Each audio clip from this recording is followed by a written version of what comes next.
Hey guys, welcome to tax advisory. आज अपन इस वीडियो में बात करने जा रहे हैं ITR 3 फाइलिंग की। जी हाँ, इनकम टैक्स पे ऑनलाइन रिटर्न फाइलिंग के फॉर्म्स अवेलेबल हो गए थे काफ़ी टाइम पहले, बट ITR 3 का फॉर्म्स अभी तक अवेलेबल नहीं हो पाया था। बट कल ही ITR 3 का फॉर्म्स आ चुका है लेटेस्ट, राइट। सो सबसे पहले ITR 3 का फॉर्म भरने के लिए मैं आपको इसकी एप्लीकेबिलिटी के बारे में बता देता हूँ। सो जितने भी लोग सैलरीड हैं या बिजनेस और प्रोफेशन में इन्वॉल्व हैं और उनका साथ में कैपिटल गेन म्यूचुअल फंड वगैरह भी है, तो उनको ITR 3 का फॉर्म लगता है। साथ में अगर उनका F&O वगैरह का ऑडिट वगैरह भी उन्होंने कराया है, या नॉन ऑडिट के केस में अगर F&O का उनका टर्नओवर नॉन ऑडिट के केस में भी आता है, तो उनको भी ITR 3 फाइलिंग करनी पड़ती है। सो सबसे पहले हम लॉगिन हो जाएंगे इनकम टैक्स के पोर्टल पे। यहाँ पे हम 23-24 सेलेक्ट करने के बाद कंटिन्यू करेंगे, तो यहाँ पे हमें स्टार्ट न्यू फाइलिंग के बटन पे क्लिक कर देना है। क्लिक करने के बाद आपको कंटिन्यू करना है, और यहाँ पे अगर आप देखोगे सो यहाँ पे ITR 3 का फॉर्म यहाँ पे अवेलेबिलिटी यहाँ पे शो करता है, राइट। सो इस पे क्लिक करने के बाद लेट्स गेट स्टार्टेड पे हम क्लिक करेंगे, तो यहाँ पे हमें शेड्यूल्स खुल के आ जाएंगे। सो उन शेड्यूल्स में बेसिकली हमें यहाँ पे इसको taxable income is more than the basic exemption limit continue करके आप यहाँ पे शेड्यूल अगर आप देखोगे, तो यहाँ पे अपने काम के शेड्यूल आप सेलेक्ट और डी सेलेक्ट कर सकते हो अपनी नीड के अकॉर्डिंग, राइट। सो अगर हम जर्नल बात करें, तो यहाँ पे जर्नल इन्फॉर्मेशन इसको ऐसी रहने दीजिएगा। सो इनकम में अगर आपकी सैलरी इनकम भी है, तो आप शेड्यूल सेलेक्ट कीजिएगा यहाँ पे, नहीं तो उसे डी सेलेक्ट भी करने का ऑप्शन इन्होंने दिया हुआ है। शेड्यूल हाउस प्रॉपर्टी, अगर आपकी कोई हाउस प्रॉपर्टी से इनकम है, रेंटल इनकम है, तो आप इसको सेलेक्ट कर सकते हैं, वरना इसको डी सेलेक्ट रहने दीजिए। शेड्यूल कैपिटल गेन में short term capital gain, long term capital gain का यहाँ पे हमें ऑप्शन गिवन है, यहाँ पे आप इसको सेलेक्ट रहने दीजिएगा अगर आपने शेयर म्यूचुअल फंड बॉन्ड्स वगैरह में सेलिंग एंड परचेजिंग की हुई है, right. Schedule 112A long term capital gain की बात करता है, उनके प्रॉपर्टी के सेल की या शेयर्स जो आपने लॉन्ग टर्म कैपिटल गेन बेचे एज ए और काफ़ी टाइम होल्ड करके बेचे, ये उसकी बात कर रहा है। शेड्यूल VDA आपकी क्रिप्टो से रिलेटेड एक वो है शेड्यूल है। क्रिप्टो में आप इसको जो भी आपने सेल परचेज किया हुआ है, या तो बिटकॉइन, इथेरियम, USDT, जितने भी क्रिप्टो की अगर आपने सेल परचेज की है, ट्रेडिंग की है, उसको आप यहाँ पे सेलेक्ट कर सकते हो, वरना उसे डी सेलेक्ट ही रहने दीजिएगा। शेड्यूल अदर सोर्सेज में income from the winning, batting, ये तरीके की इनकम आ जाती है। डिविडेंड, इंटरेस्ट इनकम आ जाता है। इनकम टैक्स का रिफंड अगर टैक्सेबल है वो भी आ जाता है। सो ये सारे शेड्यूल आप अपना सेलेक्ट डी सेलेक्ट कर सकते हो। मैं वीडियो को भी सेलेक्ट कर देता हूँ। काफ़ी सारे लोग हैं जिनका वर्चुअल डिजिटल एसेट्स भी है, शेयर मार्केट भी है, म्यूचुअल फंड भी है। सो इसको आप स्किप कर दीजिए क्वेश्चंस को, और नेक्स्ट कंटिन्यू आप क्लिक करेंगे, तो आपके पास एक समरी खुल के आएगी। उस समरी को हम 1 बाय 1 फिल करना सीखेंगे, और हम देखेंगे कि किस कॉलम में हमें क्या इन्फॉर्मेशन फीड करनी है, राइट। सो यहाँ पे अगर हम जर्नल इन्फॉर्मेशन पे क्लिक करेंगे, तो यहाँ पे आपको पर्सनल इन्फॉर्मेशन, आपसे बैंक वेरीफाई करेगा, आपसे कांटेक्ट, आपका एड्रेस वगैरह सारी चीज़ें वेरीफाई करेगा। इसके बाद आपको अगर ऑडिट एप्लीकेबल होता है तो यस, नहीं तो आप नो करके रखिएगा यहाँ पे, इसको भी नो कर दीजिए, तो सारी नीचे की चीज़ें खत्म हो जाएंगी। आप इसको सेव कर दीजिएगा।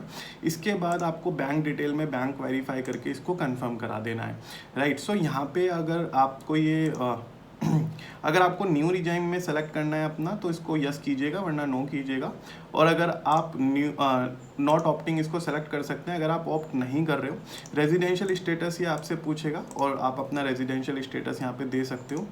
यहाँ पे आप इसको डी सेलेक्ट ही कीजिएगा, नो करके आगे बढ़ते रहिएगा। ये भी नो कर दीजिएगा, ये भी नो कर दीजिएगा, अगर आप किसी कंपनी में डायरेक्टर नहीं हो तो, राइट। इसको कंफर्म करेंगे तो हम नेक्स्ट इन्फॉर्मेशन एक शेड्यूल पे खुल के आ जाएगा हमारा, और हमारा जो नेक्स्ट शेड्यूल होगा वो होगा, यहाँ पे कंफर्मेशन आ जाएगी कि आपने शेड्यूल ठीक से भर दिया है। अगर आपका शेड्यूल में कुछ इन्फॉर्मेशन पेंडिंग रहा होगा, तो ये कंफर्म नहीं करने का। यहाँ पे बेसिकली जो हमारा शेड्यूल 2 है, बात करता है nature of the business other than those declaring income. इसका मतलब मैं आपको बता देता हूँ, 44 AD में जो इनकम डिक्लेयर करते हैं, अगर अदर देन दैट इनकम किसी को डिक्लेयर करनी है, तो आप अपना बिजनेस का कोड वगैरह यहाँ पे खोल सकते हो अपना। आप क्या बिजनेस करते हैं, आप उसका कोड खोलिए। कई सारे कोड इन्होंने टी के, ट्रेडिंग के, किसी होलसेल के, मैन्युफैक्चरिंग के, रिटेलिंग के कई सारे कोड दिए हुए हैं। यहाँ पे ट्रेड नेम और उसका डिस्क्रिप्शन आप डाल के यहाँ पे सेव कर सकते हो, राइट। थर्ड नंबर पे हमारे पास जो ऑप्शन आता है वो आता है BS का। BS बोले तो यहाँ पे बैलेंस शीट्स होता है। सो बैलेंस शीट्स आप बना सकते हो अपनी। यहाँ पे प्रोपराइटर कैपिटल, आपने अपने बिजनेस में कितना कैपिटल लगाया हुआ है, और आपका रिजर्व एंड सरप्लस क्या है, कैपिटल रिजर्व, स्टैट्यूटरी रिजर्व, ये सारे ऑप्शन हमें देखने को मिल जाते हैं। सो यहाँ पे सेकेंड जो हमसे बात करते करता है, ये करता है लोन्स वगैरह की। अगर आपके पास कोई लोन चल रहा है, कोई लिमिट चल रही है, कोई टर्म लोन चल रहा है, कोई लैप चल रहा है, अनसिक्योर्ड लोन चल रहा है, तो आप उसकी डिटेल्स यहाँ पे अपनी दे सकते हो। इसके अलावा एडवांसेस वगैरह की डिटेल ये आपसे मांग लेता है और आपकी ऑनलाइन बैलेंस शीट खुद ही प्रिपेयर करेगा, आपको इन्फॉर्मेशन बस यहाँ पे फिल करनी है। सो सबसे ज़्यादा इंपॉर्टेंट चीज़ मैं आपको बताने जा रहा हूँ जो है नो अकाउंट केसेस का, राइट। सो अगर आपने नो अकाउंट यानी 44 AD की बात कर रहा है, आपने बुक्स ऑफ अकाउंट मेंटेन नहीं किए हुए, उस केस में हमें यहाँ पे इंफॉर्मेशन फिल करनी होती है। और अगर आपके पास कोई भी इंफॉर्मेशन नहीं है तो इसको 0 फिल कर दीजिएगा। या अगर आपके पास कोई भी डेटर्स नहीं है, क्रेडिटर्स नहीं है, स्टॉक नहीं है, कैश बैलेंस नहीं है, तो इसको 0 करिएगा। अभी स्टॉक मार्केट वाले पॉइंट पे मैं आ रहा हूँ, राइट। सो अभी ये बिजनेस की बात कर रहे हैं, बिजनेस इनकम की बात कर रहे हैं, क्योंकि ITR 3 का जो फॉर्म होता है काफ़ी बड़ा होता है और इसके अंदर बहुत सारी चीज़ें हमारी होती हैं, राइट। सो मैन्युफैक्चरिंग होता है, जो भी मैन्युफैक्चरर होते हैं, जो भी मैन्युफैक्चरिंग करते हैं किसी भी प्रोडक्ट की, उनका अलग से हमें मैन्युफैक्चरिंग अकाउंट दिया होता है, एल्स हमें ट्रेडिंग अकाउंट ही फिल करना होता है। और F&O के केस में जो टर्नओवर वगैरह होता है वो भी ट्रेडिंग अकाउंट में ही हमारा जाता है। सो F&O में आप रिवेन्यू फ्रॉम द ऑपरेशन, यहाँ पे ये सेल की बात कर रहा है, आप यहाँ पे सेल दिखा सकते हो, आपकी कितनी सेल हुई है। यहाँ पे नेचर ऑफ द रिवेन्यू में इनकम फ्रॉम या लॉस फ्रॉम F&O डाल के आप इसको सेलेक्ट कर सकते हो। यहाँ पे F&O डाल के आप अपनी इनकम वगैरह यहाँ पे दिखा के सेव कर सकते हो, राइट। इसके अलावा अगर आपके पास कुछ खर्चे आए हैं, खर्चे का हमारे पास अलग से ऑप्शन आएगा, राइट। लेट से हमें 16 लाख का गेन हुआ है तो हम यहाँ पे इसको दिखा सकते हैं। और इसके अलावा कोई अगर आपको ऐड करना है रिवेन्यू का तो इसको ऐड कर सकते हैं, वरना इसको डिलीट ही रह के आप इसको सेव कर लीजिएगा। सेव करने के बाद हमारे पास ऑप्शन इसको ऐड करने का आ जाएगा, रिवेन्यू फ्रॉम ऑपरेशन। अब आपको ओपनिंग स्टॉक वगैरह आपका कुछ होगा नहीं, इसको कंफर्म करके आगे बढ़िएगा।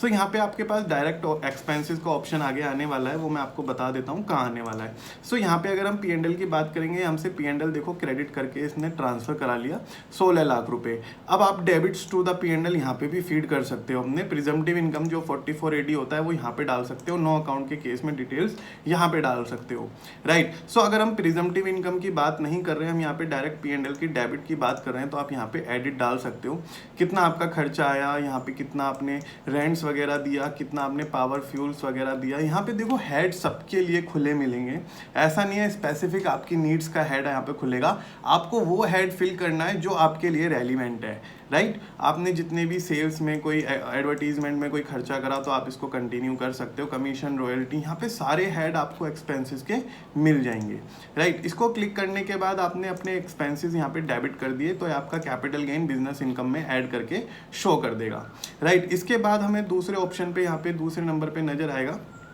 प्रॉफिट एंड लॉस अकाउंट, हमने फिल कर दिया। उसके बाद अदर इन्फॉर्मेशन कोई है ऑडिट से रिलेटेड, ये पार्ट ऑडिट वाला है, ये आप फिल मत कीजिएगा, इसको ऐसे ही रहने दीजिएगा। 5th नंबर पे बात करता है हमसे सैलरी की, सैलरी हमें कितनी रिसीव हुई है। यहाँ पे आप सैलरी डाल सकते हो, कितना आपने, नेम ऑफ द एम्प्लॉयर, उसका टैन नंबर, अगर आपका TDS वगैरह कटा है उसकी स्टेट वगैरह ये सब उठाएगा, राइट। आपकी nature of the salary basic है, PA है, DA है, आप यहाँ पे एकोमोडेशन, परक्यूजिट्स वगैरह यहाँ पे डाल सकते हो। Basic salary, DA, convince allowance, HRA वगैरह यहाँ पे आप शो कर सकते हो। लेट से हमारी जो सैलरी है वो हमने बेसिक सैलरी 12 लाख रुपए का पैकेज दिखा दिया।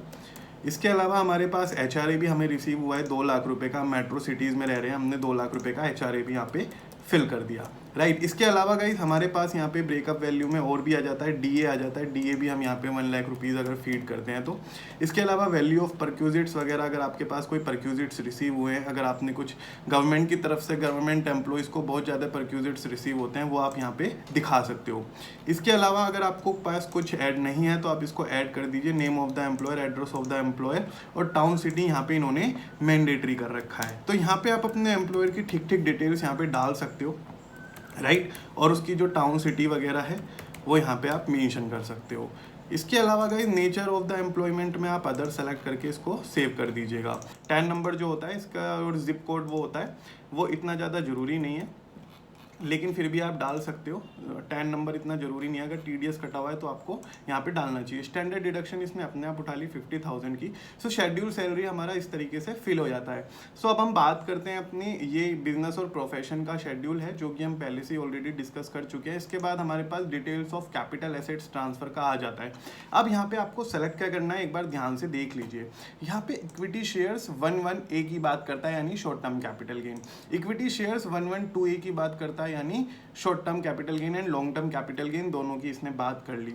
लैंड और बिल्डिंग अगर आपने सेल परचेज करी है तो वो यहाँ पे है। स्लम सेल का अगर आपके पास कोई है तो वो आप यहाँ पे सेलेक्ट कर सकते हो। इसके बाद अगर आप कंटिन्यू करोगे तो यहाँ पे लैंड एंड बिल्डिंग का आ गया।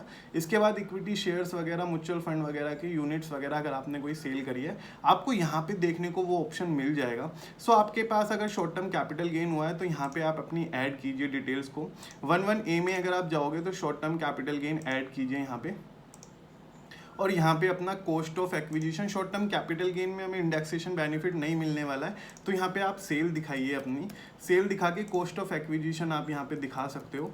इसके अलावा कॉस्ट ऑफ इम्प्रूवमेंट आपने कुछ करानी है ना। शेयर्स की अगर हम बात करें, बिल्डिंग के केस में तो हम करा भी देते हैं। ये अपने 5,000 रुपये का इसने अपने आप गेन उठा लिया, राइट। इसके अलावा अगर आपके पास लॉन्ग टर्म कैपिटल गेन है तो ये इंडेक्सेशन बेनिफिट आपको दे देता है। अभी मैं उसकी भी बात कर लेता हूँ, 1 मिनट। इंडेक्सेशन बेनिफिट आपको long term capital gain 11(2)A में मिल जाएगा। अगर आप यहाँ पे ऐड डिटेल्स पे क्लिक करोगे तो यहाँ पे आपको ये व्यू शेड्यूल 11(2)A पे क्लिक करना, आपको ऐड डिटेल्स पे क्लिक कर देना है। सो अगर आपने कोई शेयर या यूनिट वगैरह एक्वायर करी है तो आप यहाँ पे ऑन और बिफोर और आफ्टर 31 जनवरी डिसाइड कीजिएगा। इसके अलावा आप अपना कॉस्ट ऑफ एक्विजिशन यहाँ पे दिखा सकते हो। आप अपना एक्सपेंडिचर यहाँ पे बता सकते हो कितना है। फुल वैल्यू ऑफ कंसिडरेशन आपको कितना रिसीव हुआ है यहाँ पे आप दिखा के ऐड कर सकते हो। तो ये लॉन्ग टर्म कैपिटल गेन उठा लेगा, जो कि 1 लाख तक एग्जेम्प्ट होता है, उससे ऊपर टैक्सेबल होता है। इस केस में हमारा लॉन्ग टर्म कैपिटल गेन 1,45,000 है, तो हमारा ये पूरा का पूरा टैक्सेबल हो जाएगा। एग्जम्पशन हमें नहीं मिलने की यहाँ पे। एग्जम्पशन वगैरह ये अपने आप उठाता है, आपको अलग से कुछ करने की यहाँ पे जरूरत नहीं है। Schedule from the other sources, तो schedule from the other sources of income में हमें यहाँ पे डिविडेंड, इंटरेस्ट वगैरह देखने को मिल जाता है। बैटिंग विनिंग देखने को मिल जाती है। ओनिंग एंड मेंटेनिंग रिसोर्सेज जितने भी होते हैं, जंगली रमी वगैरह, अगर आपने लूडो वगैरह खेल के पैसे कमाए हैं या ड्रीम 11 वगैरह से पैसे कमाए हैं, वो आप अदर सोर्सेज में अपनी इनकम शो कर सकते हो यहाँ पे, राइट। सो अगर हम बात करें यहाँ पे carry forward of the losses की, अगर आपके लॉसेज हैं, इंट्राडे के लॉसेज हैं, शॉर्ट टर्म लॉसेज हैं, तो वो अगले 4 ईयर्स के लिए कैरी फॉरवर्ड हो जाते हैं और वहाँ से एब्जॉर्ब हो जाते हैं नेक्स्ट ईयर में जब आपको गेन्स होते हैं। F&O की अगर हम बात करें तो अगर आपके इस बार के लॉसेज हैं तो वो अगले 8 सालों के लिए कैरी फॉरवर्ड हो जाएंगे। आप अपने carry forward of the losses की डिटेल्स यहाँ पे मेंशन कर सकते हो। किस क्वार्टर वाइज आपको डिटेल देखनी है, देखो मैंने पीछे से यहाँ पे 16 लाख का अगर गेन दिखाया है तो इनकम ऑफ करंट ईयर ये दिखाएगा, राइट। और यहाँ पे 1,45,000 इसने लॉन्ग टर्म कैपिटल गेन दिखाया, जो कि 10% इसने खुद से ऑटो टैक्स किया, राइट। सो बहुत ही फ्रेंडली पोर्टल है ये, आपको इसमें ज़्यादा कुछ करने की जरूरत नहीं है, ये अपने आप चीज़ें कैरी फॉरवर्ड करेगा। और अगर आपके लॉसेज होता है तो ये यहाँ पे business loss of the current year set of कर लेता है या कैरी फॉरवर्ड अपने आप यहाँ पे कर लेता, आपको ज़्यादा कुछ करने की जरूरत नहीं है उस केस में, राइट। अगर आपको यहाँ पे ब्रॉड फॉरवर्ड करके लाने हैं लॉसेज, कोई आपके पिछले साल के लॉसेज हैं, आपने ऑडिट या नॉन ऑडिट के थ्रू ब्रॉड फॉरवर्ड करवाए हैं, कैरी फॉरवर्ड कराए थे लास्ट ईयर में, अब वो ब्रॉड फॉरवर्ड इस वाले ऑप्शन से यहाँ पे हो जाएंगे। मेरे वाले केस में ब्रॉड फॉरवर्ड यहाँ पे नहीं हो रहा होगा कोई भी लॉसेस, तो इस केस में करंट ईयर का सेट ऑफ नहीं करने का ब्रॉड फॉरवर्ड होने वाले लॉसेस से, राइट। इसको हम कंप्यूट सेट ऑफ करेंगे तो हमारे सारे जितने भी लॉसेस हैं वो सेट ऑफ हो जाएंगे और हम पे टैक्स अकॉर्डिंगली यहाँ पे लगेगा आफ्टर एब्जॉर्बिंग ऑफ हमारे लॉसेज। इसके अलावा गाइज हमारी सबसे पहले यहाँ पे बात आती है डिडक्शंस की, जो चैप्टर 6A होता है, जिसके अंदर 80C 80D की वगैरह की बात करते हैं, 80GG की हम बात करते हैं। यहाँ पे हमें डिडक्शंस के कई सारे सेक्शंस देखने को मिल जाते हैं।